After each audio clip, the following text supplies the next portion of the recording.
벌써 10분을 넘어 11분이 되었네요. 시간이 참 빠른 것 같아요. 네, 오늘도 함께 코너스에 나와 예배드리러 나오신 여러분들을 환영합니다. 저희는 우리의 기도라는 주제를 갖고 이 한 달 동안 계속해서 예배를 드리고 있습니다.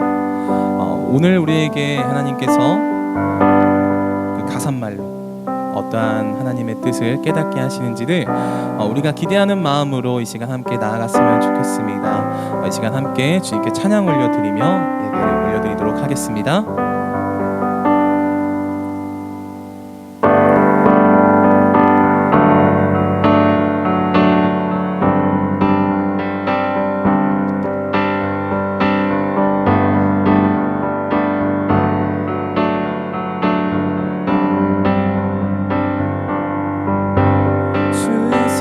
심과 진실함을 담기 원해. 그의 빛으로 나갈 때 그 성품 닮아가네. 빛을 닮아갈 때 주가 주신 자유함으로 옳은 대로 돌아와서 비추네. 빛으로 비추시네. 어둠이 드러나고 나를 숨은 허물에서 벗어나게 하시네. 빛으로 일어서네. 어둠이 밝혀지고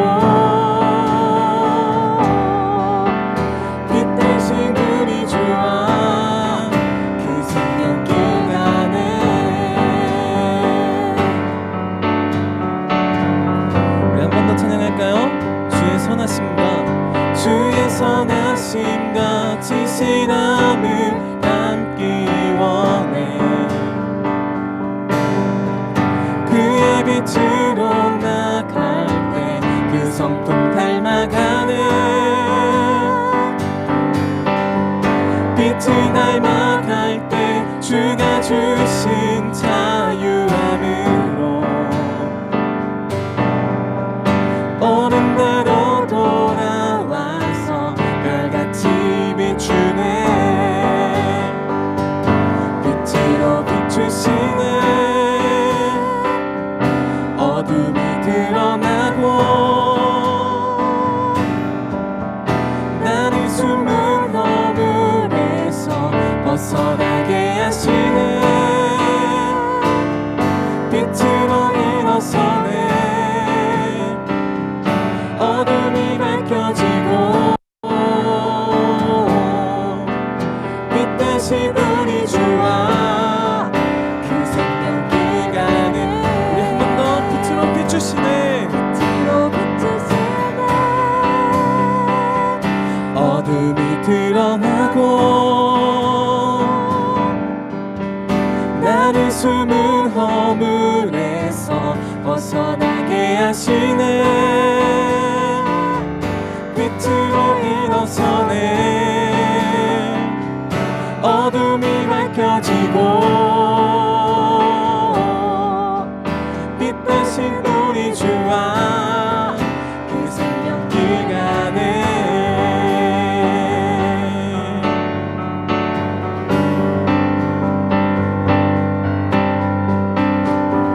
내 영혼아 일어나 주의 빛 바라라. 주의 영광이 우릴 위해 임하였네.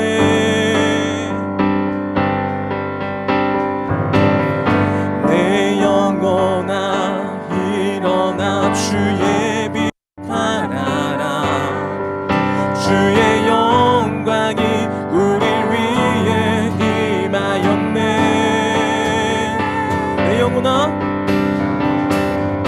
내 영혼아 일어나 주의 빛 바라라.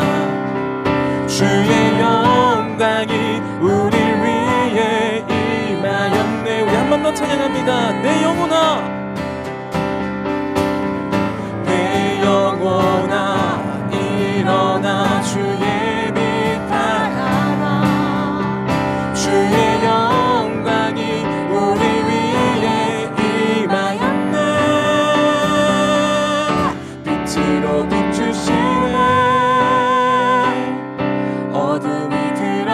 펴주시고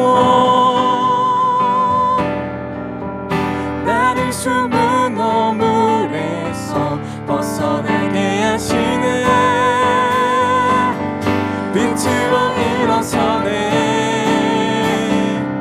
어둠이 밝혀지고 빛 대신 우리 주와 그 생명길 가네. 우리 한 번 더 빛으로 비추시네. 어둠이 드러나고 나를 숨은 어물에서 벗어나게 하시네. 빛으로 일어서네. 어둠이 밝혀지고 빛 대신 우리 주와 그 생명길 가네.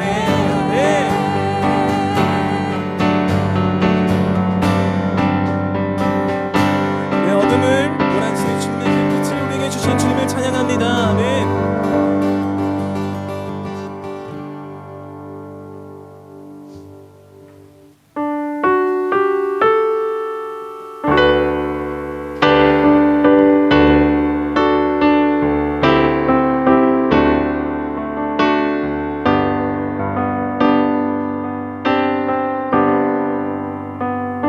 나의 주님께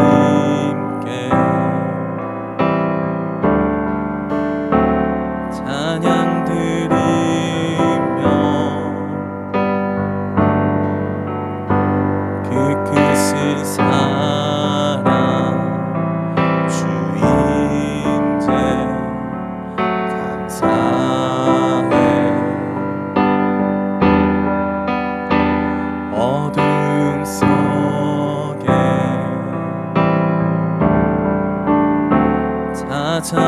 찾아오셔서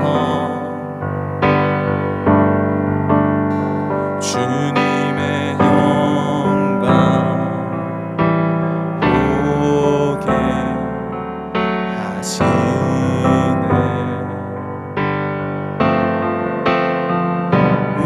의심하는 나를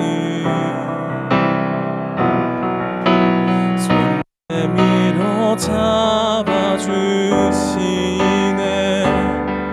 두려움만 내려놓고 주 바라봅니다.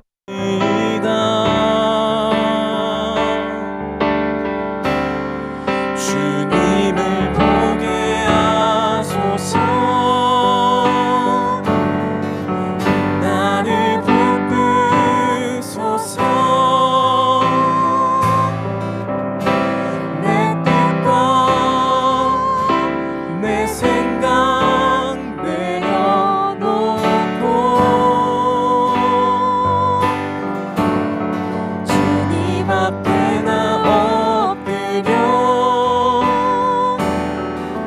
주의 음성 기다리니 나를 부르실 때 믿음으로 걸어가네.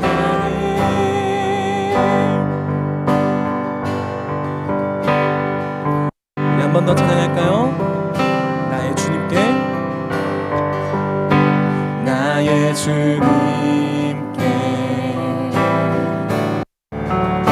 찬양 드리며 그 크신 사랑 주 임재 감사해. 어둠 속에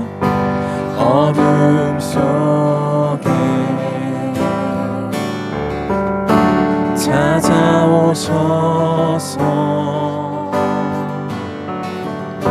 주님의 영광 보게 하시네. 의심하는 나를 손 내밀어 잡아주시네. 두려움만 내려놓고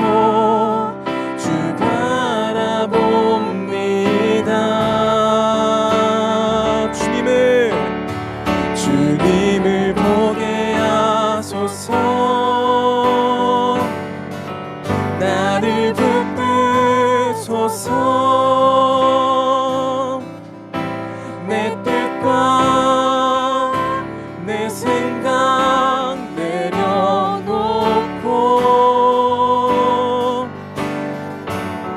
주님 앞에 나 엎드려 주의 음성 기다리니 나를 부르실 때 믿음으로 걸어가리. 한 번 더 찬양할까요? 주님을 보게 하소서. 주님을 보게 하소서. 나를 붙드소서. 나를 붙드소서. 내 뜻과 내 생각 내려놓고 주님 앞에 나 엎드려 주의 음성 기다리니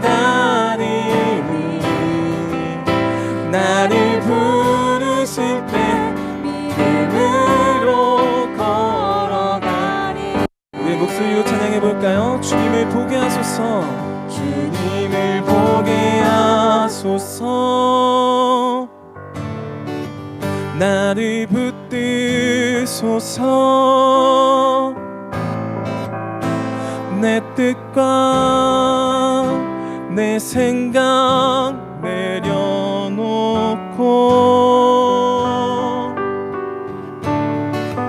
주님 앞에 나 엎드려 주의 음성 기다리니 나를 부르실 때 믿음으로 걸어가니.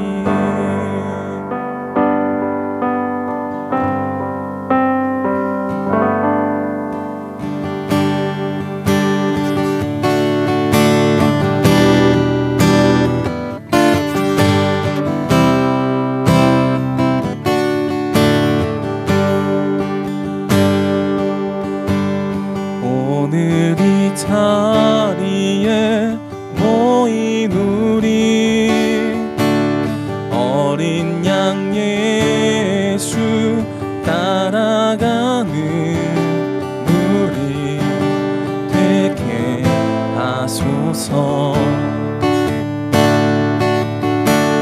성령의 충만한 임재 아래 어둡던 우리는 밝아져서 주를 보게 하소서. 네, 함께 찬양할까요?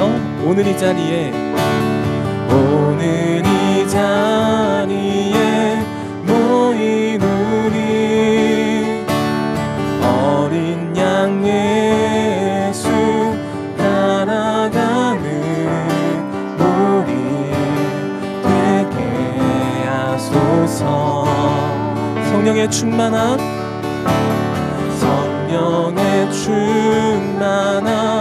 임재 안에 어둡던 우리는 밝아져서 주를 보게 하소서. 네, 함께 찬양할까요?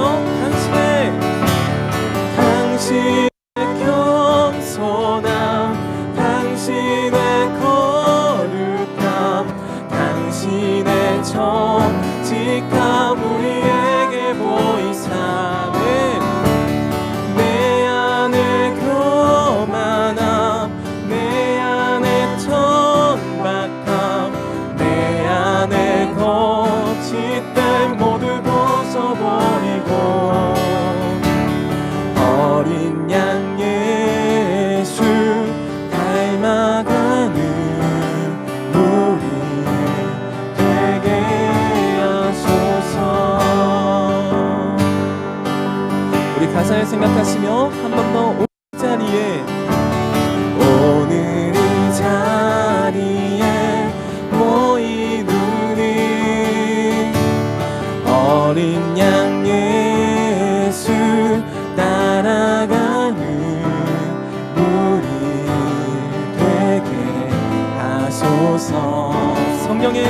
충만한 성령의 충만한 임재 안에 어둡던 우리를 밝아줘서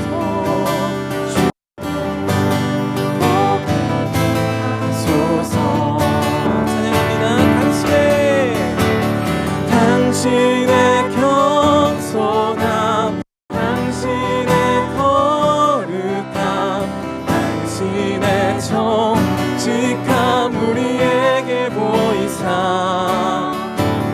내 안에 교만함, 내 안에 천박함, 내 안에 거짓된 모든 우리 다시 한번 당신의 겸손함, 당신의 겸손함, 당신의 거룩함, 당신의 정직함 우리에게 보이사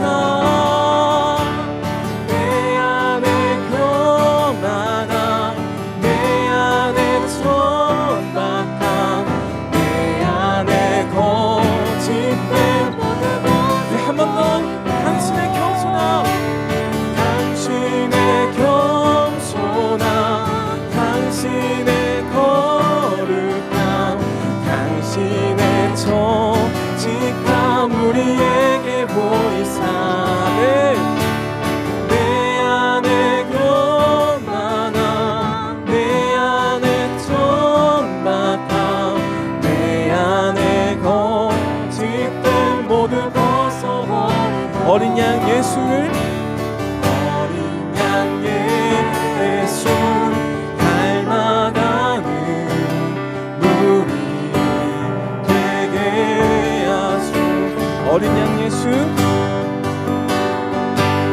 어린 양 예수 닮아가는 우리 되게 하소서 어린 양 예수를 닮아가는 어린 양 예수 닮아가는 무리 되게 하소서. 우리 이 시간 각자의 모습으로 함께 기도하며 나아갔으면 좋겠습니다. 하나님, 당신께서 우리에게 보여주신 그 길, 당신께서 우리에게 따라오라 말씀하신 그 길은 우리가 당신을 비로소 진정으로 바라보아야 할 때 따라갈 수 있는 것 같습니다. 주님, 오늘 내 안에 있는 교만함, 내 안에 있는 천박함, 내 안에 있는 더러운 것들을 다 버리고 오직 이 시간 주님만을 바라볼 수 있게 하여 주시옵소서. 주님의 얼굴을 보게 하여 주시옵소서. 온전히 주님께만 나의 시선을 집중하게 해달라고 이 시간 함께 우리 각자의 모습으로 기도하며 나아가시겠습니다. 함께 기도하겠습니다. 하나님, 우리가 주님을 바라보며 나아가는 그 이유, 하나님, 내 안에 있는 더러운 것들, 내 안에 있는 천박함, 내 안에 있는 교만함을 다 버리고 주님께서 보여주신 그 길을 따라 주님께서 나아가신 그 말씀을 따라 나아가시는 우리가 되기를 원합니다.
하나님께서 천국이랑 참 어울리다라고 자부하셨던 어린아이들의 모습을 보면서 우리의 모습을 돌아봅니다. 그 아이들의 모습은 참 정직합니다. 배고프면 배고프다 울고, 심심하면 심심하다 땡깡 부리고, 무엇보다도 엄마가 필요하면 엄마하고 소리를 줄 압니다. 아이들의 정직한 모습을 보면 세상 가운데 살아가면서 가면과 거짓으로 우리 얼굴을 뒤덮고 있던 스스로를 되돌아봅니다. 하나님, 우리가 하나님 앞에서 그리고 공동체 앞에서 정직한 삶을 살 수 있기를 소망합니다. 오늘 이 예배를 통해서 그런 하나님의 마음이 우리의 마음과 와닿는 시간이 될 수 있도록 함께 해주세요. 예수님의 이름으로 기도드렸습니다. 아멘. 네, 여러분 너무 반갑습니다. 코너스 1월 셋째 주 예배 오신 한 분 한 분 진심으로 환영하고요. 특별히 오늘은 또 오랜만에 보는 얼굴, 또 반가운 얼굴들이 있어서 더더욱 반갑고 더더욱 행복하게 시작하는 것 같습니다. 이번 한 달 동안 저희가 우리의 기도라고 하는 제목으로 함께 설교를 나누고 있고요. 좀 전에 같이 불렀던 그 마지막 찬양, 우리의 기도라고 하는 찬양의 가사를 가지고 함께 이야기를 나누고 있습니다.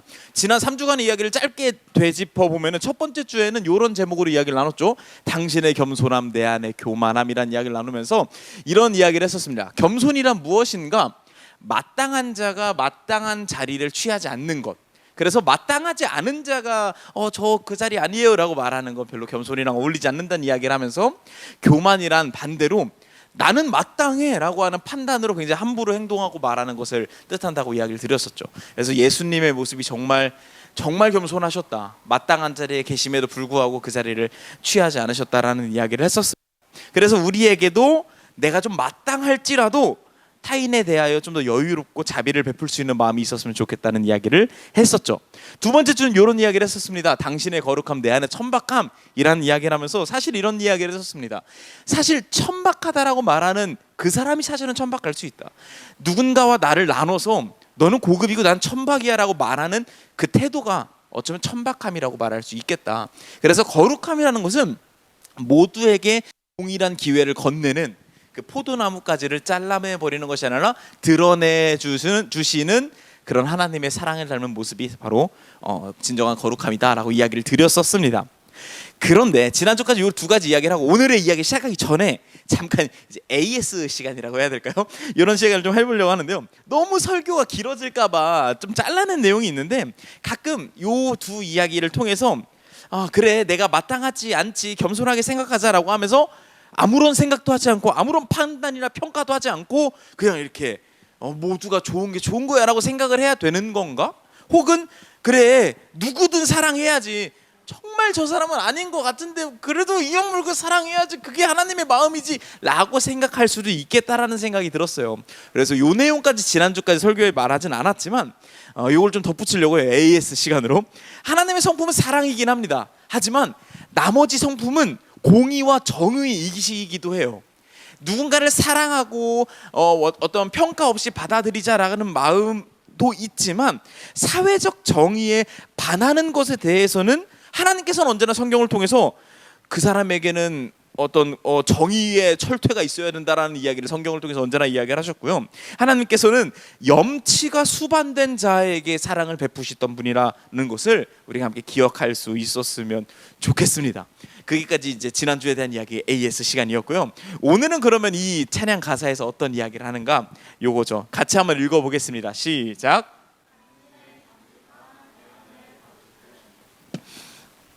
사실 정직하라는 단어는, 너 정직하게 좀 살아야 돼 라는 단어는 정말 많이 들어왔던 이야기입니다.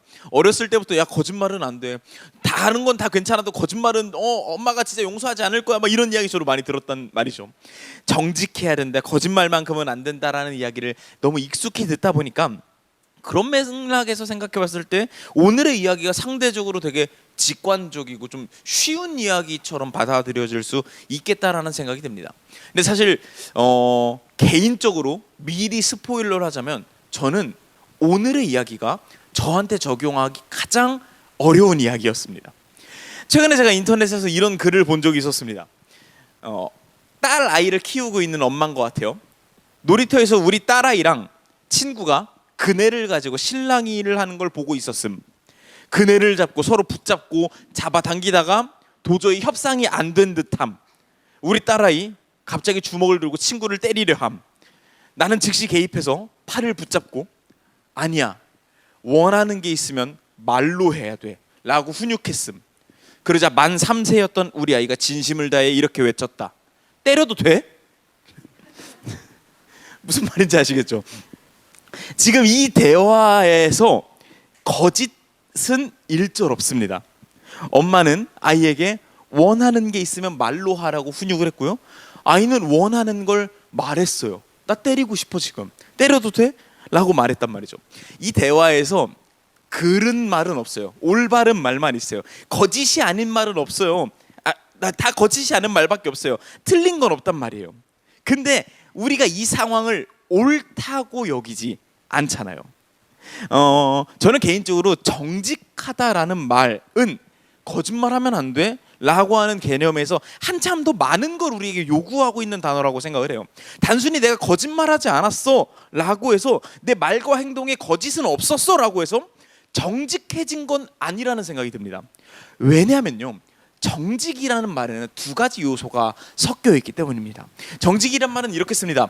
바를 정, 고들 직, 두 가지 단어가 합쳐져 있는 말입니다.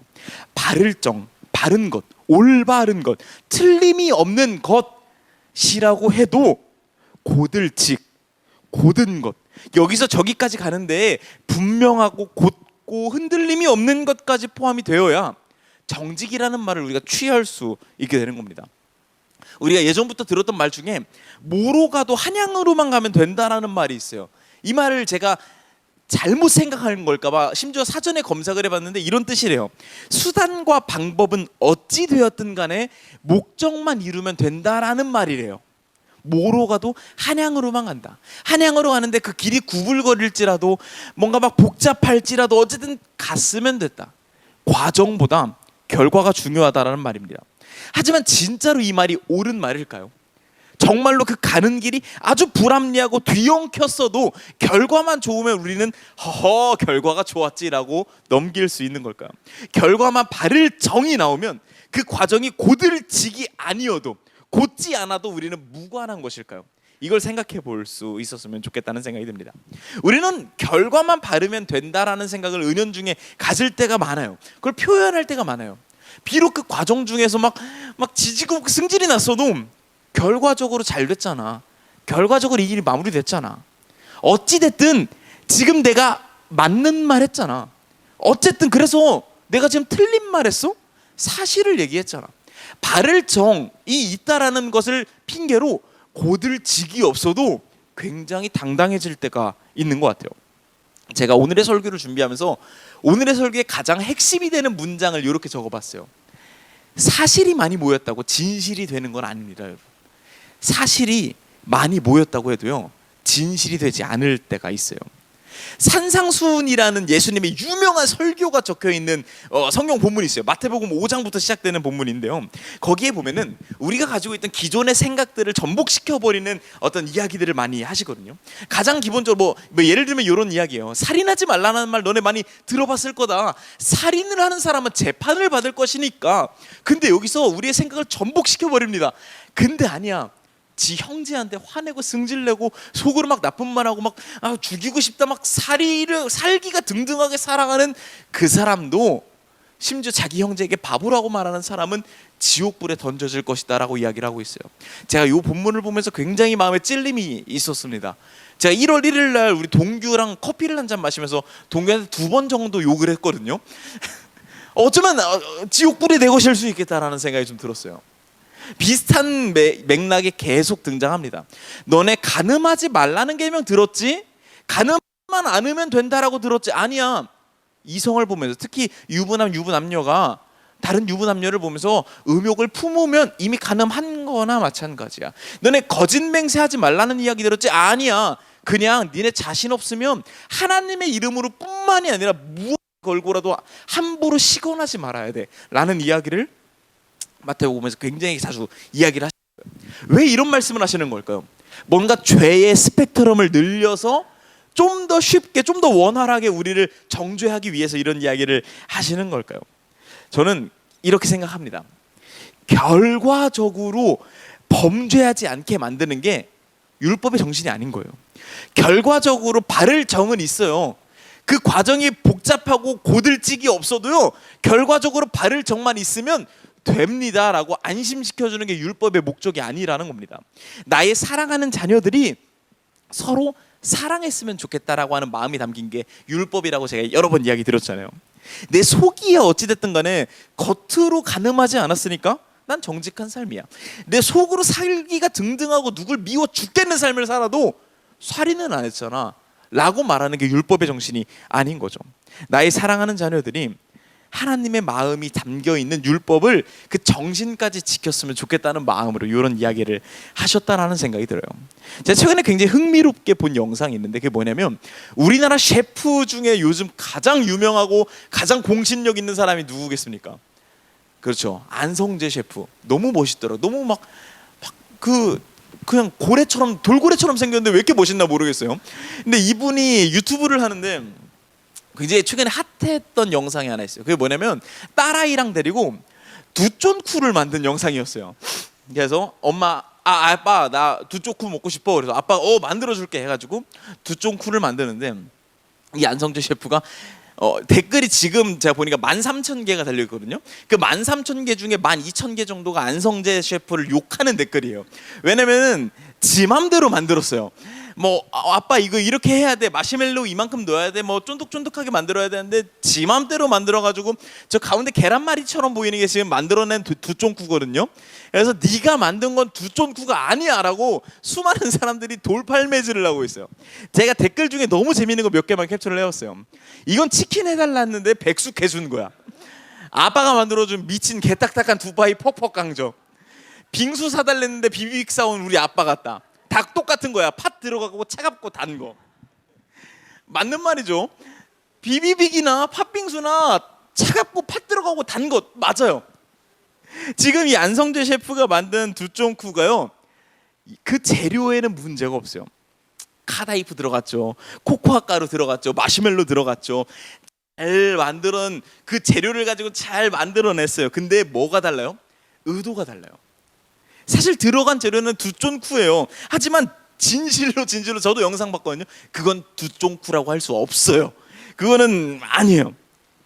왜냐면요, 두쫀쿠가 가지고 있는 진실이 뭐냐면, 이가 썩든 말든 나는 달고 달달한 걸 먹고 싶은 거예요. 내 이가 썩고 난 건강을 위해서 두쫀쿠를 먹는 게 아니야. 근데 나는 그런 두쫀쿠의 진실을 맛보고 싶은데 여기 아빠의 의도가 들어간 거예요. 야, 여기 카다이프 넣었잖아, 코코아 가루 넣었잖아, 마시멜로 넣었잖아. 사실들이 이만큼 모였는데 뭐가 어때? 근데 거기에는 아빠의 의도가 담겨 있는 거죠. 좀 더 니네가 덜 단 거 먹었으면 좋겠어. 좀 더 니네가 건강한 거 먹었으면 좋겠어. 그러니까 수많은 사람들이 분노하는 거예요. 이건 진실이 아니야. 이건 거짓이야. 이거는 안성재 셰프의 기만이야 라고 수많은 사람들이 막 욕을 하는 겁니다. 사실을 가져다가 진실을 날조하고 있는 것이었습니다. 왜? 카다이프 들어갔잖아. 똑같아요. 왜?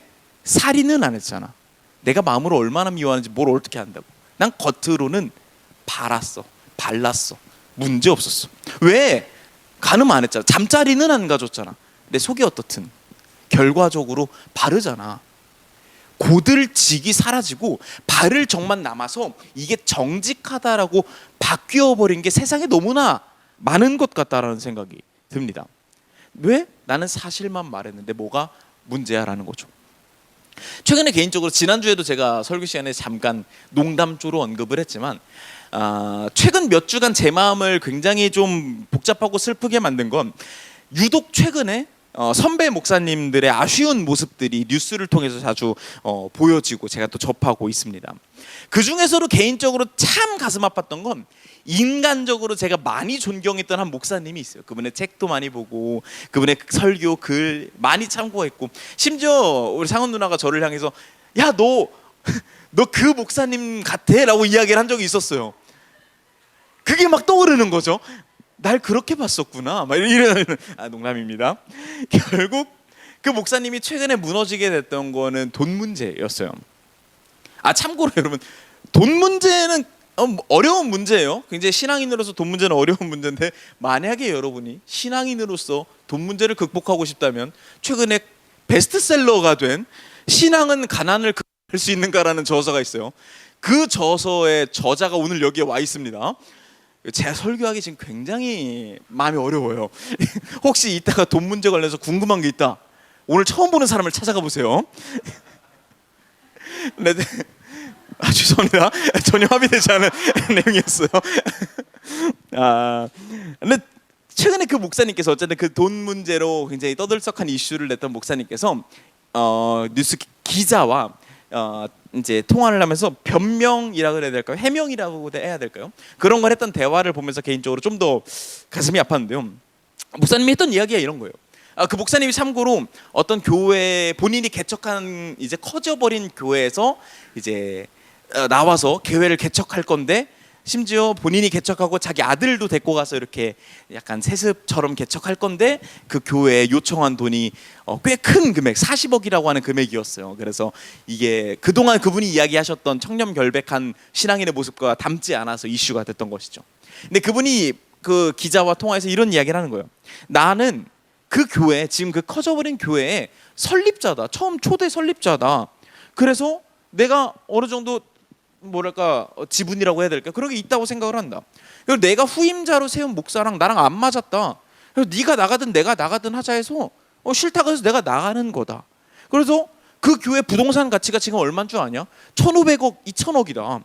근데 그 중에서 서울에서 개척한다고 돈 좀 달라고 하는데, 뭐 난 처음에 100억쯤 생각했다.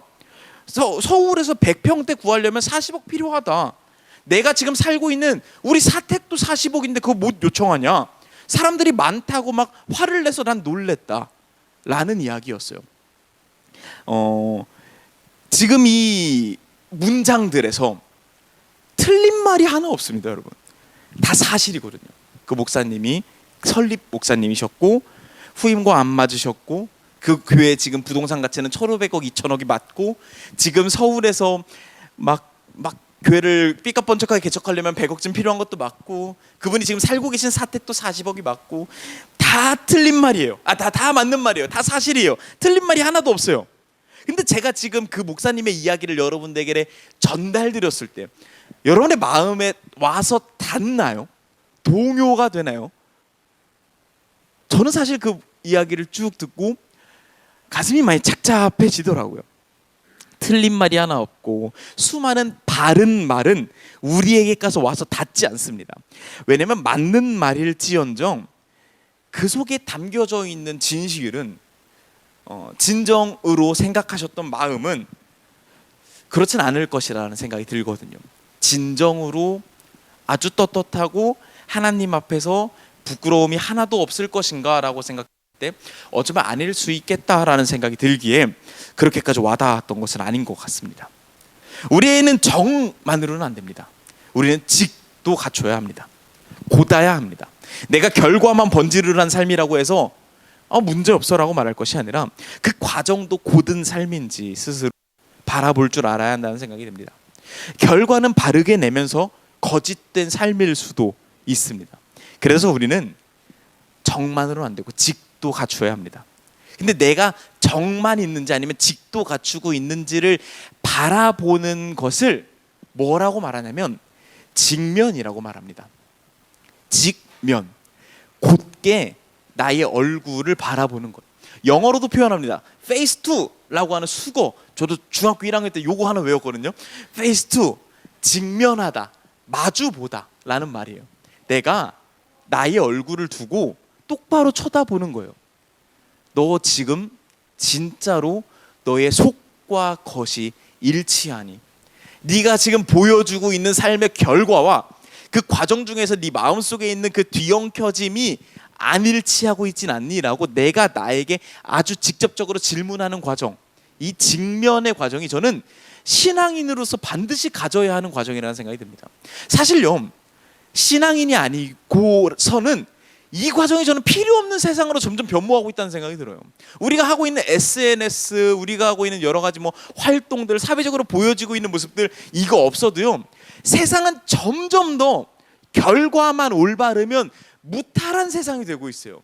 SNS에 올린 자랑거리만 완벽하면 아무 상관없는 삶이 되고 있어요. 내가 세상 가운데 보여지고 있는 결과만 뚜렷하면 그 과정이 더럽고 치사해도 상관없는 세상이 되고 있어요.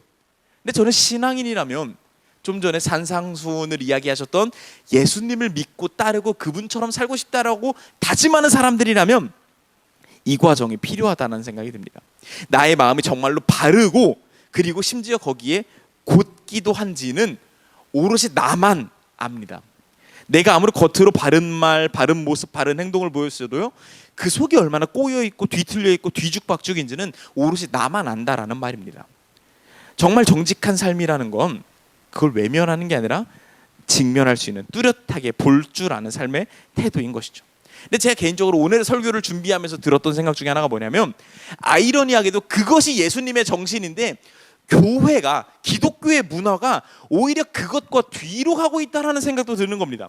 정직하지 않아도 된다라고 하는, 정만 있어도 된다라고 하는 마음을 종용할 수도 있겠다라는 생각이 들어요. 비록 그 삶이 무너졌어도, 어쩌면 외로움이 사무치고 있어도, 욕망이 이끌고 가는 삶을 살고 있어도, 뒤틀리고 꼬이고 곧지 않은 삶을 살고 있어도 한 번의 뜨거운 예배가 있었으면 괜찮아. 한 번의 뜨거운 감정이 뭉클거리는 결과를 네가 얻었으면 괜찮아. 그런 일회성 감동의 설교를 들었으면 너는 괜찮아. 1년에 한 번 내게 좋은 결과를 주는 캠프를 다녀왔으면 괜찮아라고 하는 것들을 종용하는 문화가 어쩌면 이 안에도 있을 수 있겠다는 생각이 들고, 저도 어쩌면 그런 것에 절여져서 살고 있다라는 생각이 들기도 하더랍니다. 그렇다면 어쩌라는 것일까요? 정말로 힘들고 어렵지만, 아까도 처음에 이야기했지만 정직한 것이라는 건 그래서 되게 어려운 것 같아요. 내가 나의 삶을 정말로 뚜렷하게 쳐다보는 건 너무 어려운 것 같아요. 그럼 어려운 이야기를 내뱉고 끝인가? 그럴 순 없죠. 또 제가 또 책임감 있는 설교자지 않습니까?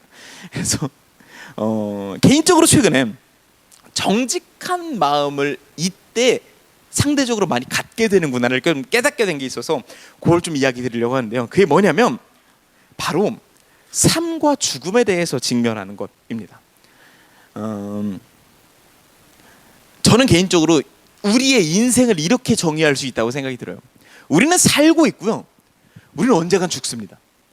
모두에게 굉장히 당연한 진실입니다. 우리는 분명하게 살고 있고 분명히 죽을 겁니다.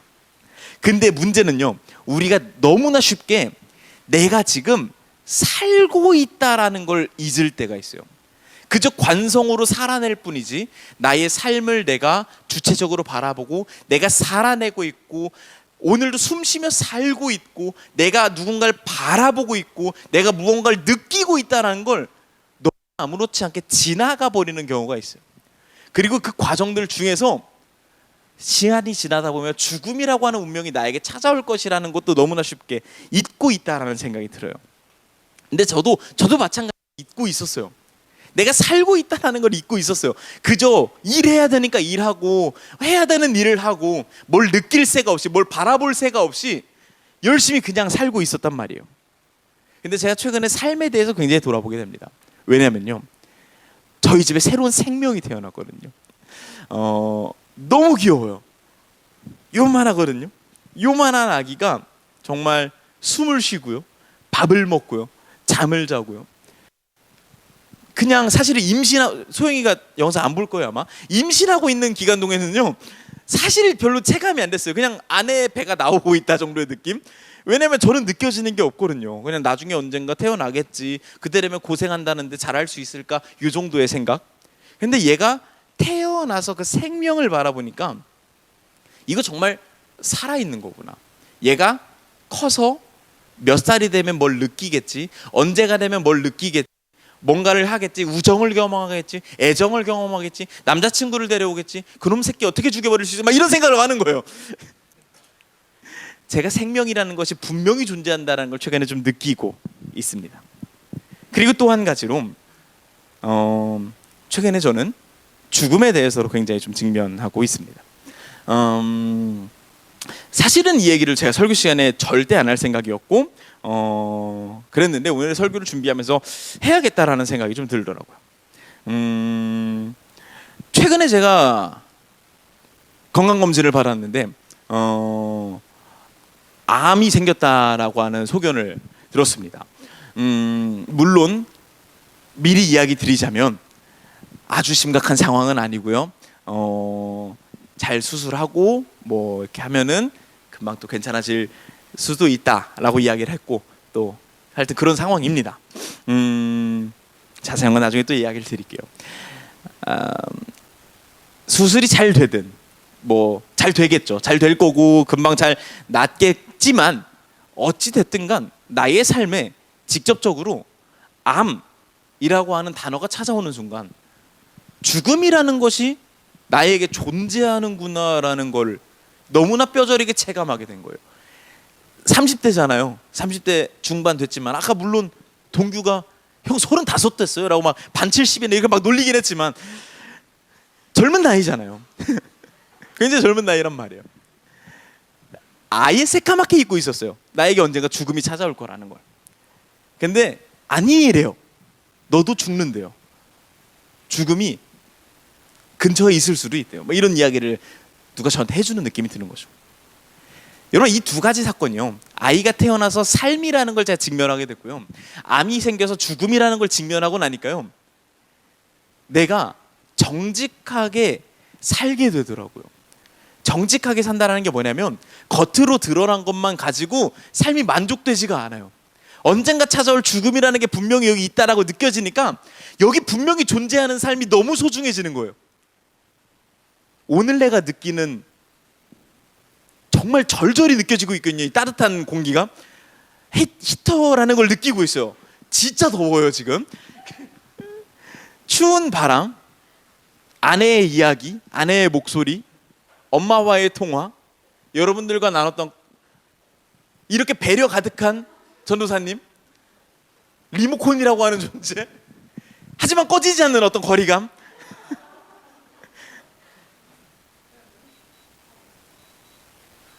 됐습니다. 감사. 이게 분명히 존재한다라는 걸 느끼게 되는 거예요. 그 전까지는요, 사실 개인적으로 솔직하게 이야기를 드리자면 저도 겉으로만 바를 정만 있는 삶을 추구했어요. 그게 효율적이라고 생각을 했어요. 여러분을 실제로 그렇다는 건 아니고 여러분을 실제로 사랑하지 않더라도 목사로서 나이스한 모습을 보여줄 수 있는 사람이에요. 그게 효율적인 삶일 수도 있다는 생각이 들었어요. 일주일에 한번 교회에 와서요, 반갑게 맞이하고요, 나머지 월화수목금토는요 제 삶을 좀 찾으려고 했었어요.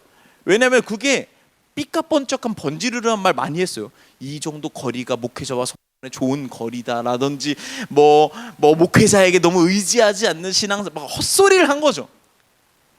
발을 정을 내세우고 속이 고들치기 아니어도요 뻔뻔하게 살아갔었습니다.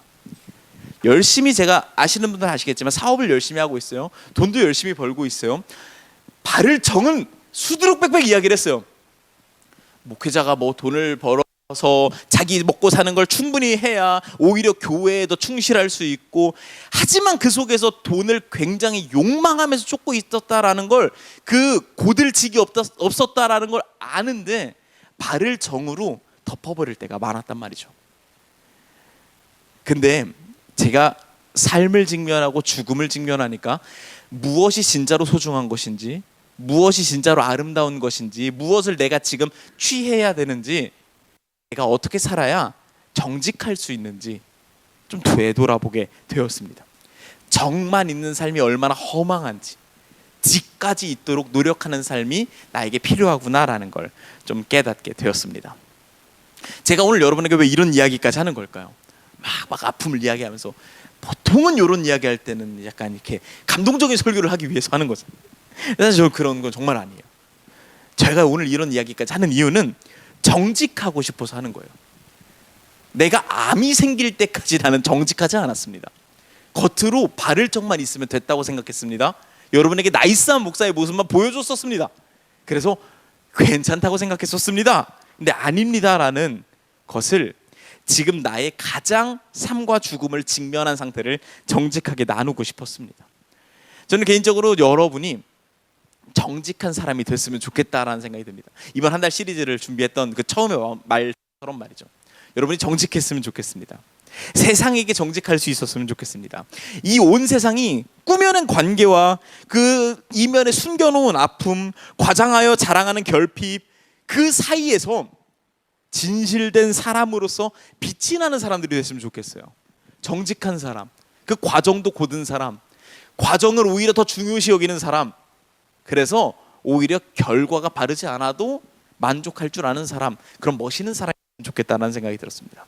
그리고 뿐만 아니라요, 우리 서로가 정직한 교회가 됐으면 좋겠다는 생각이 들었습니다.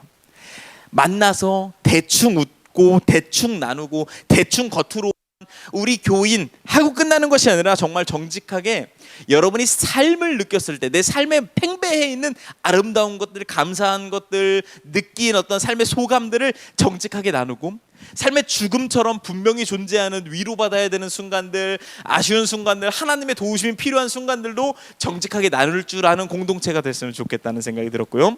끝으로 우리 코너스가 하나님 앞에서 정직한 교회가 될 수 있었으면 좋겠다는 생각이 들었습니다.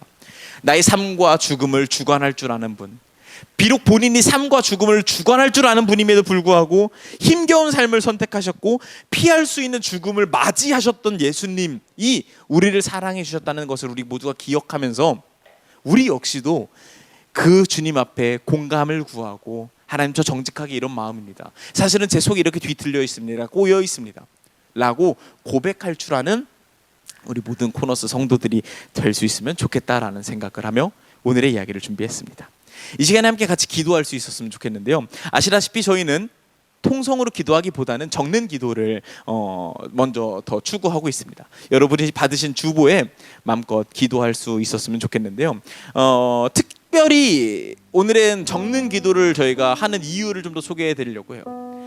가장 하나님 앞에서 정직할 수 있는 태도가 이것이라고 생각했기에 준비한 코너스만의 기도 방식입니다. 아무도 보지 않아요. 오직 하나님만 바라보는 여러분의 글입니다. 하나님께만 수신되는 편지입니다.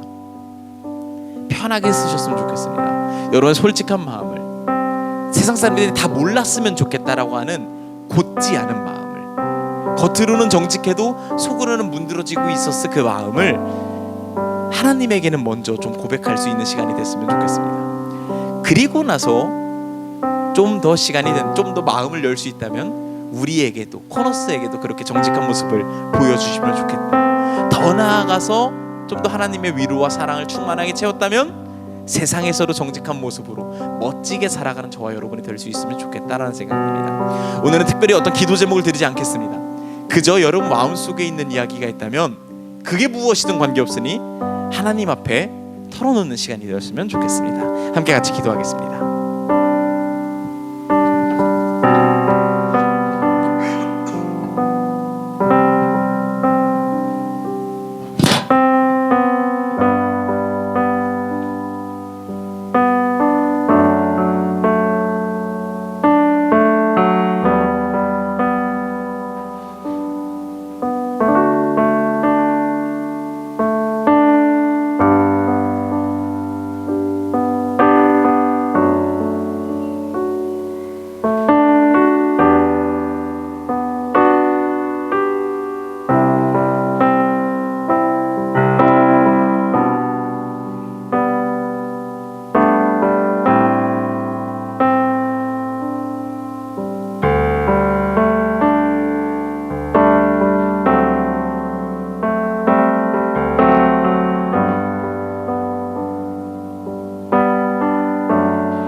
아직 적는 기도를 다 작성하시지 못하신 분들께서는 계속해서 편하게 작성을 해주시면 되시고요. 이 시간 함께 이 찬양 마지막으로 또 한 번 더 고백하면서 우리의 고백을 다시 한번 주님 앞으로 솔직하게 내어놓을 수 있는 시간 되기를 원합니다.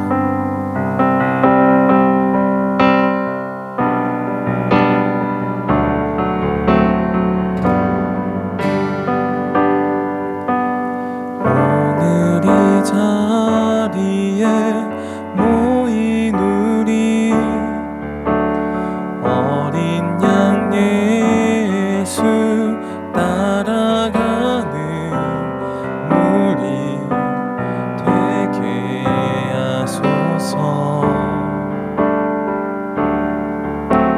성령의 충만한 임재 아래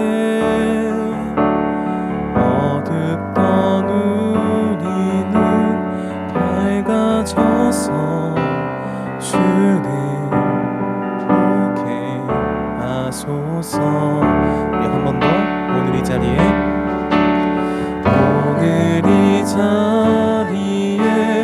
모인 우리 어린 양 예수 따라가는 무리 되게 하소서. 성령의 충만한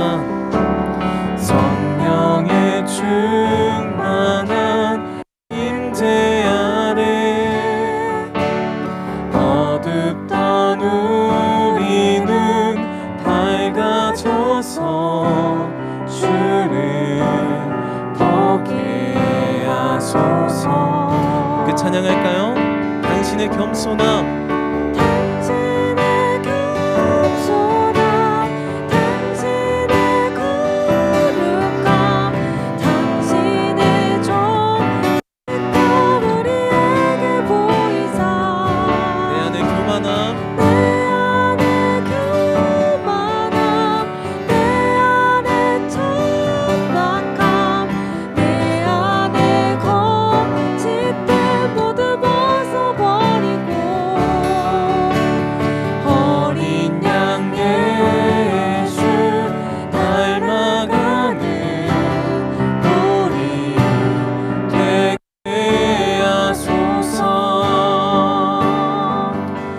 생각하시며 한 번 더 고백합니다. 오늘 이 자리에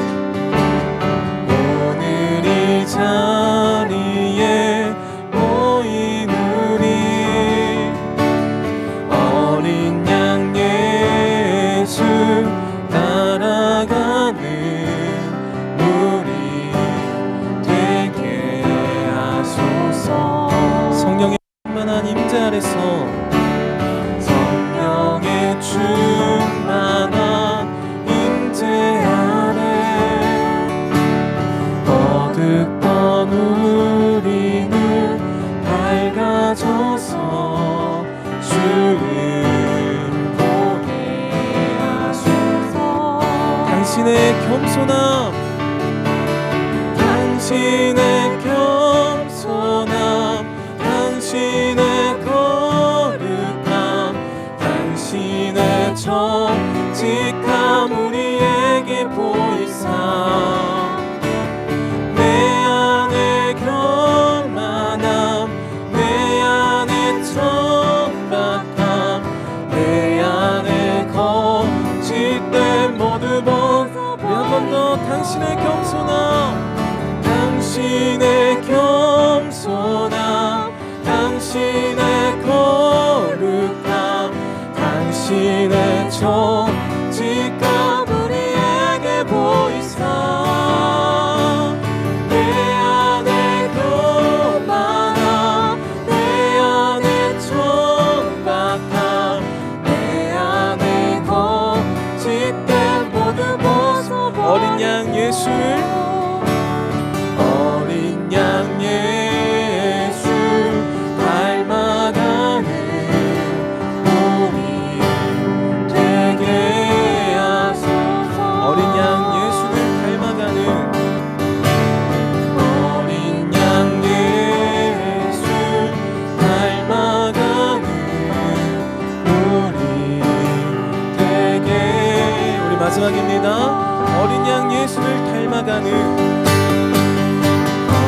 문제를 직면하고 직시할 때 비로소 그때가 돼서야 그분께서 어떠한 정직함을 갖고 살고 계셨는지, 그분께서 갖고 계셨던 그 올곧은 마음들이 보이는 것 같습니다.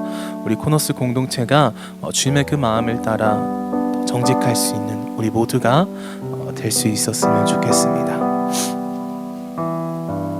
저희 코너스 공동체는 함께 공동기도문을 나누며 예배를 마치고 있습니다. 저 한 절, 여러분들 한 절 함께 번갈아 가면서 고백하도록 하겠습니다. 우리는 고개를 들어 하늘을 바라봅니다. 고개를 돌려 땅을 바라봅니다. 하늘과 땅을 번갈아 바라봅니다. 아버지의 마음으로 이웃을 돌아봅니다.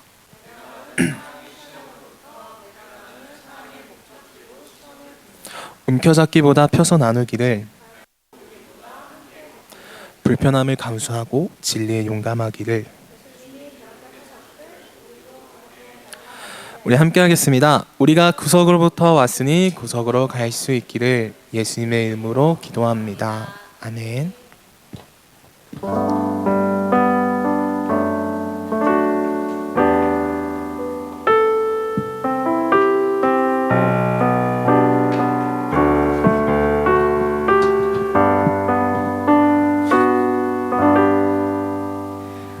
네, 안녕하세요. 1월의 광고 담당자입니다.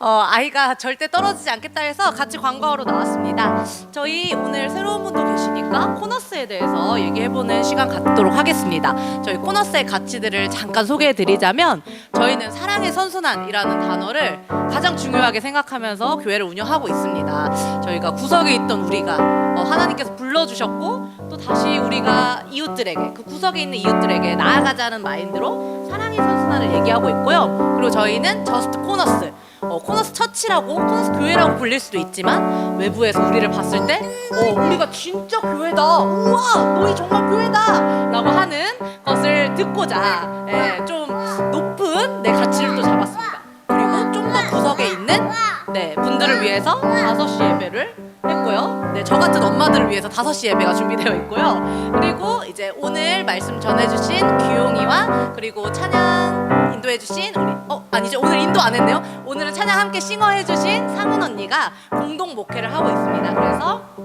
저희가 이제 상호보완 견제로 서로 잘 보완도 해주고 견제도 해주고 그렇게 공동 목회하고 계시고요. 아직까지는 싸우지 않고 잘하고 계십니다.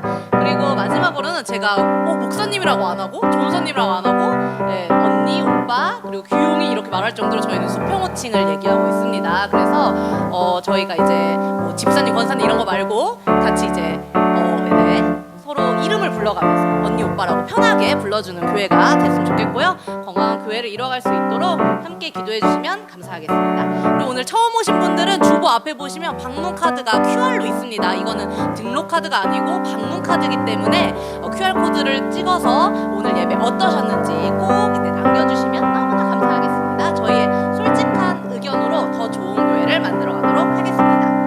자, 다음 광고는 다음 주일은 김기준 목사님께서 말씀 전해주십니다. 여러분, 코너스에서 설교하기 정말 어렵습니다. 정말 여러분 표정 없고요, 여러분 웃지도 않고요. 여러분, 제가 한번 해보니까 설교하기 정말 쉽지 않더라고요. 맞아요. 그래서 근데 유일하게 반응이 좋았던 김기준 목사님이 다시 오십니다. 어떤 말씀을 하시냐고 제가 규용 목사님께 여쭤봤는데 잘 모르겠는데 어떤 말씀하실까? 제가 갑자기 기대되더라고요. 그래서 기준 목사님께서 이웃사랑에 대해서 얘기하실지, 생태신학을 얘기하실지 잘 모르겠지만 여러분 많은 기대하고 와주시면 감사드리겠습니다. 자, 마지막으로 오늘은 랜덤 소그룹으로 모이도록